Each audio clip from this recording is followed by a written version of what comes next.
بسم اللہ الرحمن الرحیم نحمدہ و نصلی علی رسولہ الکریم۔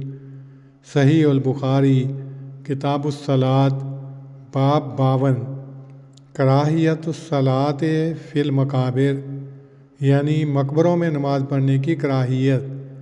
حدیث نمبر 432۔ حضرت ابن عمر رضی اللہ عنہما نے نبی صلی اللہ علیہ وسلم سے روایت کی کہ آپ نے فرمایا، تم اپنے گھروں میں بھی کچھ نمازیں پڑھا کرو اور انہیں قبریں مت بناؤ۔ تشریح۔ روایت نمبر 432 سے استدلال بالکل نئی طرز کا ہے۔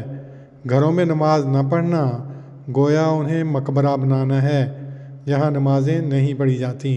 نبی صلی اللہ علیہ وسلم کی مراد دراصل روحانی مردگی کی طرف اشارہ کرنا ہے، اور امام بخاری رحمہ اللہ نے بھی کراہیت کا لفظ بڑھا کر اپنے استدلال میں فقہی احتیاط سے کام لیا ہے، اور جیسا کہ امام ابن حجر رحمہ اللہ کا خیال ہے کہ انہوں نے ترمذی رحمہ اللہ وغیرہ کی روایتوں کو مد نظر رکھ کر یہ باب قائم کیا ہے جن میں مقبرے اور حمام میں نماز پڑھنے کی ممانعت کا ذکر ہے۔